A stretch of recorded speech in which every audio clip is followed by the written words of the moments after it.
नमस्कार, मैं हरविंदर आपका स्वागत करता हूं आपकी इस YouTube channel reasoning bye Harvinder sir पे। तो देखिए भाई, दो क्लास हो चुकी थी हमारी बायोलॉजी की। आज थर्ड क्लास रहेगी और हम आगे स्टार्ट करेंगे। एक बार देखें,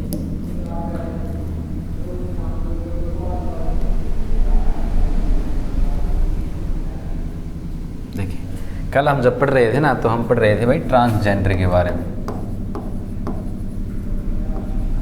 ट्रांसजेंडर, ठीक है। और एक बताया था आपको गे के बारे में कि ये क्या होता है, ये क्या होता है। कल बताई थी मैंने एक बात आपसे कि जो फीमेल होती है और मेल होता है, ये कैसे बनता है और ये कैसे बनता है, ठीक है। तो जो फीमेल है ना, वो एक्स होती है और ये एक्स वाई होता है, ठीक है। फीमेल का क्या आता है भाई, एक्स।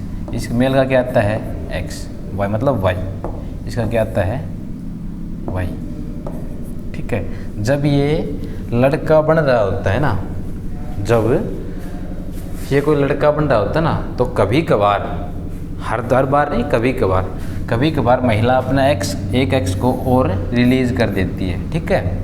अब एक एक्स को और रिलीज़ करेगी तो जो उसके गुण होंगे ना, उसमें दोनों जेंडर है ना, दो जेंडर आ जाते हैं, ठीक है। जिससे वह क्या होता है भाई, ट्रांसजेंडर पैदा होता है। मनुष्य लड़के की तरह ही डाढ़ी आएगी, ठीक है, मूंछ आएंगी, और लड़की के भी उसके में अंदर गुण आ जाते हैं, जो ट्रांसजेंडर, जिसको क्या कहते हैं हिंदी में कहते हैं इसको किन्नर, ठीक है। और ये क्या होता है, ये एक प्रकार का है ना, ये लड़का ही होता है और लड़के ही गे होते हैं, ठीक है। अब देखो, जो गे बनता कैसे है, ये होता है ऑक्सीटोसिन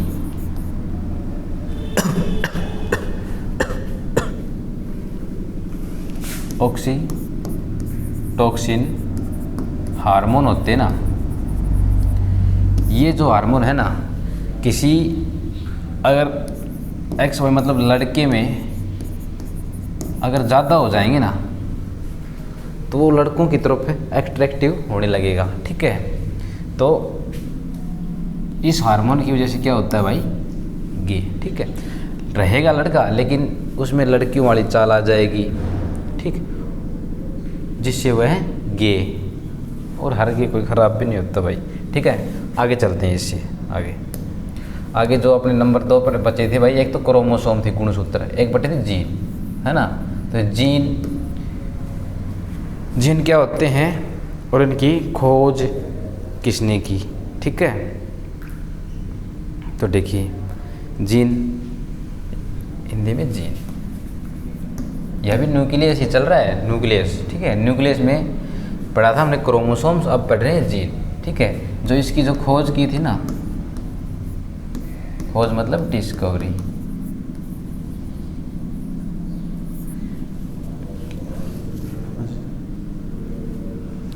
ठीक है। इसकी डिस्कवरी वो की थी भाई जॉनसन ने। किसने की थी, जॉनसन ने, ठीक है। देख लो जॉनसन। और जो फादर ऑफ जेनेटिक्स से, हाँ, जेनेटिक्स फादर किसे कहते हैं, तो उसको कहते हैं भाई ग्रेगर। जो मेंडल है ना,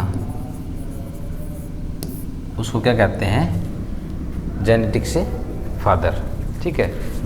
जीन की खोज की थी या डिस्कवरी की थी जॉनसन ने। और जेनेटिक्स फादर किसे कहते हैं, ग्रेगर मेंडल। एक बात बताओ, इंडियन फादर ऑफ जेनेटिक्स, इसे क्या मतलब, इंडियन फादर मतलब जो इंडिया का है ना, जिसने जेनेटिक्स की खोज की थी, वो कौन है भाई, बताओ। वो एक साइंटिस्ट हैं, डॉक्टर हरगोविंद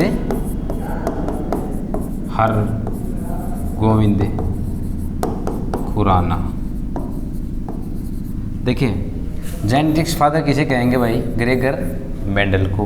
और इंडियन फादर ऑफ जेनेटिक्स किसे कहेंगे भाई, हरगोविंद खुराना। इसे एक नोबेल पुरस्कार भी मिला गया है, एक नोबेल पुरस्कार भी इसे दिया गया है। ठीक है, चलो आगे चलते हैं। एक बात आती है, खोज मतलब इन्होंने जेनेटिक्स मतलब ये कहाँ पे की थी इन्होंने, जो ये नहीं है फादर ऑफ ग्रेगर मेंडल, इसने किसके पौधे पर शोध किया था, मतलब खोज की थी, इसने की थी मटर के पौधे पर, मटर के पौधे पर। ठीक है, ग्रेगर मेंडल ने। आगे चलते हैं, अगले दूसरा पार्ट आता है हमारा माइटोकॉन्ड्रिया। ठीक है, माइटोकॉन्ड्रिया ये भी किस में मिलता है भाई, कोशिका में। ठीक है, ये कोशिका में मिलता है और हर एक कोशिका में माइटोकॉन्ड्रिया हमें मौजूद मिलेगा। जब अब इस बात करेंगे इसकी खोज।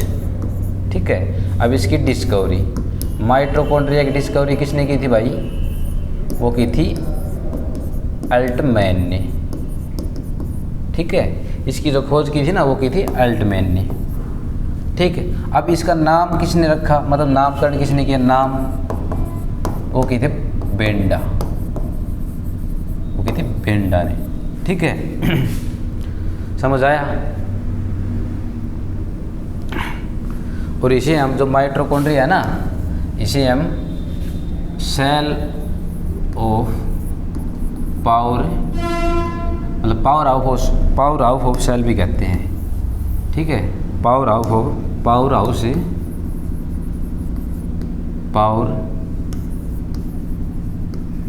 हाउस ऑफ सेल भी कहते हैं। ठीक है, ये किसका काम करता है भाई, ये श्वसन का काम करता है। किसका काम करता है, ये श्वसन। इसका कार्य पूछ ले तो क्या करता है, ये श्वसन का काम करता है। ठीक है,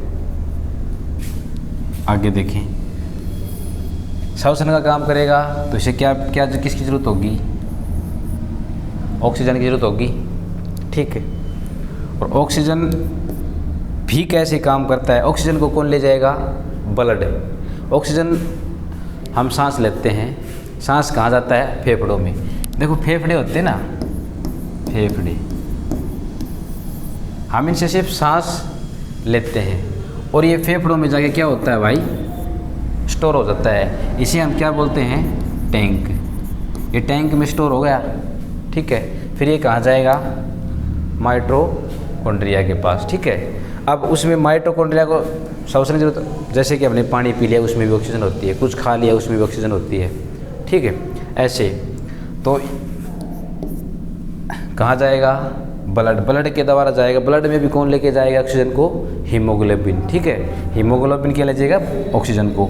अब ये O2 है ना, CO2 जाएगी, ये एक साइकिल चलाएगी, जिसकी खोज किसने की थी, क्रेब्स ने। किसने की थी भाई, क्रेब्स।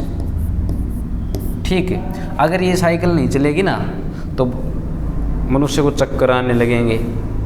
ठीक है, चक्कर आएंगे। अगर ये साइकिल चलेगी, ये साइकिल चलने के बाद, ठीक है, ये करती है भाई 38 ATP का निर्माण। ठीक है, ये साइकिल चलेगी O2 की और ये क्या बनाएगी भाई, 38 ATP बनाएगी। और 38 ATP बनकर क्या बनते हैं, एक ग्लूकोज बनता है। क्या बनता है भाई, एक ग्लूकोज।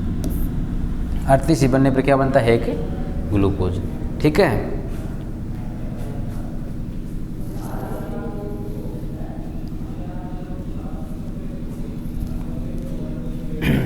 देखें आगे। हाँ, एक मिनट, इसकी फुल फॉर्म क्या होती है ATP की, वो देखिए आप।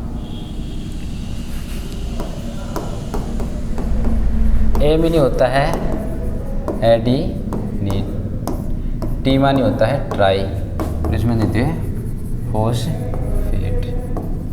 ठीक है, कर लोगे। आगे चलो, अगला जो नंबर आता है ना वो आता है भाई लाइजोजोम का।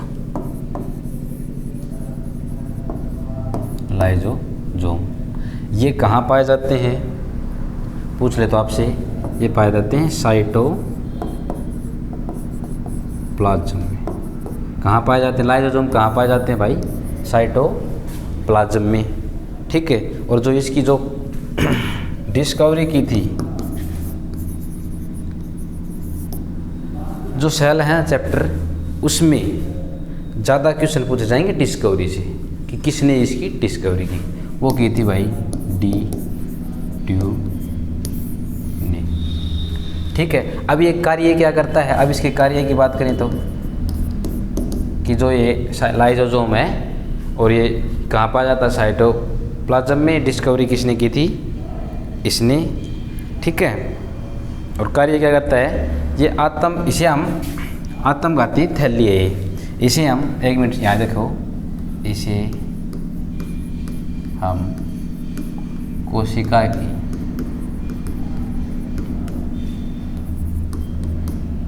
आत्मघाती थैली भी कहते हैं।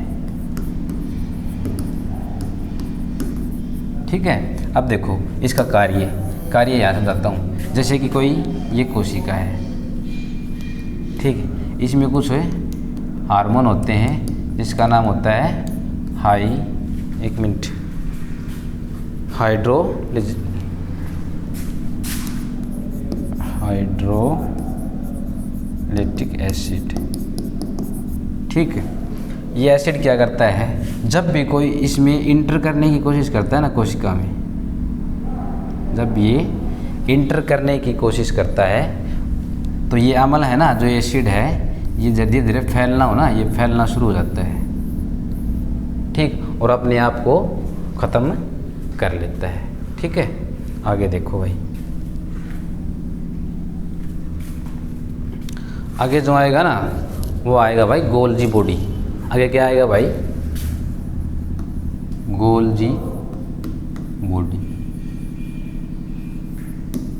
ठीक है। जो इसकी खोज की थी वो किसने की थी भाई?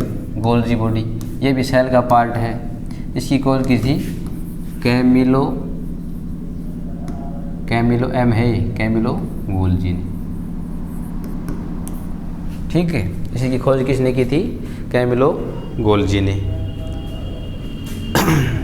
और इसका कार्य क्या होता है भाई? जो इसका कार्य की बात करूं, देखो कैमिलो गोल्जी खोज किसने की? कैमिलो गोल्जी ने। ये जो कार्य करता है मतलब वर्क, ये क्या वर्क करता है? ये है ना, ये प्रोटीन को पहुंचाने का काम, मतलब ये है ना, ये ट्रांसफ़र करता है, ये प्रोटीन ट्रांसफ़र करता है। एक बात ध्यान से सुनिए आप, कैसे ट्रांसफर होते हैं? हमारी बॉडी में हर अनेक कोशिकाएं हैं, अनेक कोशिका में प्रोटीन है। ये उस प्रोटीन को क्या करेगा? पहले इकट्ठा करेगा। ठीक है। इकट्ठा करके और अपने जिसको जितनी ज़रूरत है ना, ज़रूरत के हिसाब से ये प्रोटीन को ट्रांसफ़र करता है। जैसे अब एक बात बताओ, ये कोई मनुष्य है, ठीक है, अब ये क्या कर रहा है भाई? ये रेस लगा रहा है। ठीक है। अब ये रेस लगा रहा है तो इसकी एनर्जी किस में? इसके पैरों से जा रही है। तो ये जितनी एनर्जी आप इसको, मतलब जितनी एनर्जी लगेगी ना, ये उतनी एनर्जी इसको पहुंचाता रहेगा। ठीक है। अब मैं पढ़ा रहा हूँ, बोलो अब मुझे ज़रूरत किसकी है? ब्रेन की। ठीक। और जीभ की। ठीक है। मेरे पैरों का कोई काम नहीं, मैं चुपचाप ऐसे हिल रहा हूँ, हाथ आपके सामने है। तो जितना दिमाग को एनर्जी ज़रूरत है वो इतनी एनर्जी ट्रांसफ़र करता है, और जितनी जीभ को एनर्जी की ज़रूरत है उतना जीभ को एनर्जी ट्रांसफ़र करता है। ठीक है। ये गोल्जी बॉडी। ठीक है। आगे देखें भाई, जो अगला है ना वो आएगा अपना इंडोप्लाज्मिक, जो ER, जिसे हम ER बोलते हैं, इंडोप्लाज्मिक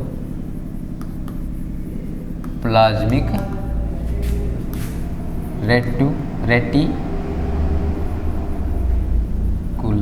ठीक है। इंडोप्लाज्मिक रेटिकुलम इसको बोलते हैं। ठीक है। ये क्या काम करता है? इसका जो कार्य है ना, इसका जो कार्य है ना, ये जो कोशिका को है ना, ये फैलाए रखता है। कोशिका को क्या करता है भाई? कोशिका का फैलाव। कोशिका का फैलाव कौन करता है? Endoplasmic reticulum. ठीक है, अगर ये नहीं होगा ना, अगर ये नहीं होगा किसी कोशिका में, तो वो किसी शेप में नहीं रहेगी। ठीक है, कभी उधर कभी इधर, मतलब एक शेप में बनाए रखता है। ठीक है, और इसका जो कंकाल, जैसे कंकाल देखो, जैसे कि अपने सिंपल सी बात बताओ, ये दो प्रकार का होता है। देखिए ये रहा, ये है ER है मान लो ये। ठीक है, ये भी दो प्रकार का होता है। किस प्रकार का होता है भाई? ये दो प्रकार का। एक तरफ रहेगा स्मूथ, एक तरफ रहेगा स्मूथ, एक तरफ रहेगा रफ। ठीक है, रफ में ऐसे ऐसे डॉट रहेंगे और ये रहेगा चिकना। ठीक है, ये दो प्रकार का होता है। ठीक है, ये किसका निर्माण करता है भाई? जो ये स्मूथ वाला है ये वसा का निर्माण करता है। इसका निर्माण करता है भाई वसा का। ठीक है, और जो ये है ना, ये क्या दिख रहे हैं? ये राइबोसोम का, राइबोसोम का निर्माण करता है। ठीक है, तो एक बात बताएं, एंडोप्लाज्मिक रेटिकुलर, इसका कार्य कोशिका का फैलाव। ठीक है, ये कितने प्रकार का होता है सर? दो प्रकार का, एक स्मूथ और एक रफ है। रफ क्या काम कर, स्मूथ क्या काम करता है? वसा का, राइबोसोम, और ये करता है राइबोसोम। अभी होता क्या है, जैसे अपने शरीर में एंडोप्लाज्मिक रेटिकुलर किसे बोलेंगे? जैसे ये किसी चीज़ को ढांचा प्रदान करता है, जैसे कि अपने शरीर में हड्डियाँ। ठीक, पूरे शरीर में क्या है भाई? हड्डियाँ। अगर हड्डियाँ नहीं होंगी तो हम पिचक जाएंगे, कहीं कोई मोटा हो जाएगा, कोई पतला हो जाएगा। ठीक है, तो इससे आप समझ लेना, ये पिलरों के ऊपर काम करता है। जैसे ये पिलर हो गए, इसने पिलर खड़े कर दिए, तो इसका शेप कैसे रहेगा? बना रहेगा। ठीक है, अगला आता है भाई राइबोसोम, राइबोसोम। अगला आता है राइबोसोम।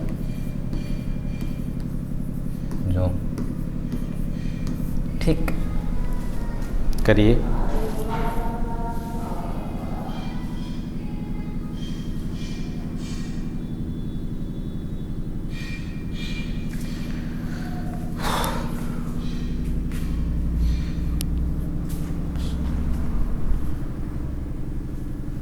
ठीक, इसे हम सेल की क्या बोल सकते हैं? Protein factory. प्रोटीन फैक्ट्री कौन है भाई? प्रोटीन फैक्ट्री कौन है सेल की? वो है राइबोसोम। ठीक, चलिए ठीक है, अब पीछे देखें एक बार।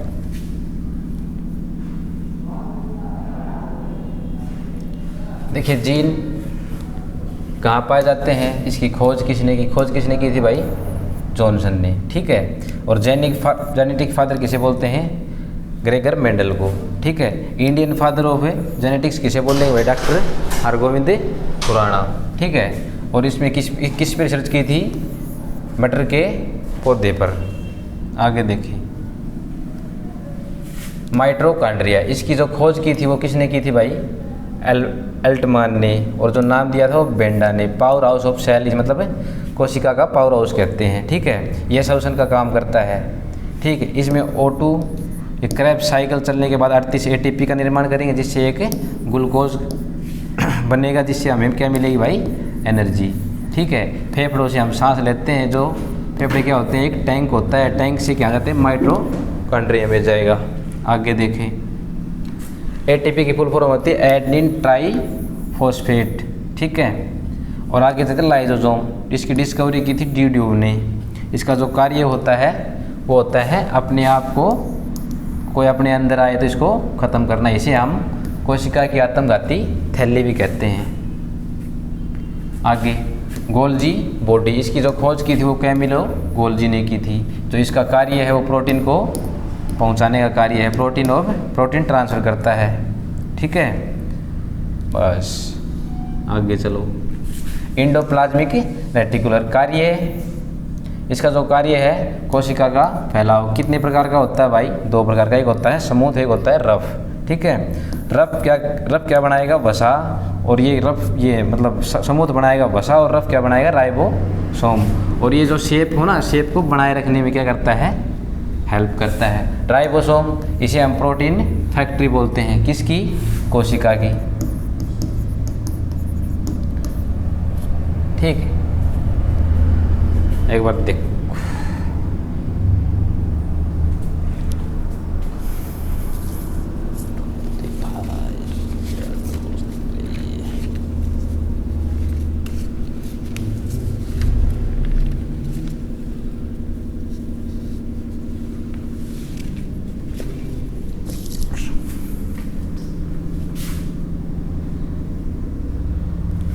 ठीक, आगे चलो भाई। लास्ट है वैक्यूल्स। ये क्या काम करता है, ये कार्य करता है पानी स्टोर करने का। पानी स्टोर कौन करता है भाई, वैक्यूल्स। और जहाँ जितने पानी की आवश्यकता होती है ना, उसको कौन पहुँचाता है, वैक्यूल्स, ठीक है। आगे आता है, एक होता है सिंट्रो सिंड्रोम, ठीक है। आगे आता है सिंट्रो सिंड्रोम, सिंड्रोम, भाई स्पेलिंग देख लेना। इसका जो कार्य है ना, वो कोशिका का विभाजन। इसका जो कार्य होगा वो क्या होगा भाई, कोशिका का विभाजन।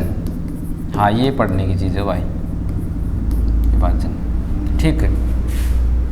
जैसे कोई ये कोशिका है, ये अपने से एक अलग कोशिका छोड़ देगी, और थोड़े दिन के बाद वो कैसी हो जाएगी, बिल्कुल सेम ऐसा ही शेप ले लेगी, ठीक है। और एक बात बताओ कि सबसे ज़्यादा कोशिका विभाजन किस में होता है, सबसे ज़्यादा कोशिका विभाजन, सबसे ज़्यादा कोशिका विभाजन किस में होता है भाई, लीवर में। आप लीवर में जो भी बीमारी होगी ना, वो सबसे जल्दी ठीक होगी, और जो नहीं हुई तो नहीं हुई, काम खत्म, ठीक है। सबसे ज़्यादा होता है कोशिका का विभाजन लीवर में, सबसे कम होता है ये कम, और ये सबसे ज़्यादा ये होता है ब्रेन में। ब्रेन में कोशिका विभाजन बहुत ही कम होता है, जिससे ये ब्रेन ट्यूमर वगैरह होते हैं, ठीक। चलो धन्यवाद भैया आज की क्लास का। एक बार फिर देखो रे, रिवाइज कर लियो ही ना।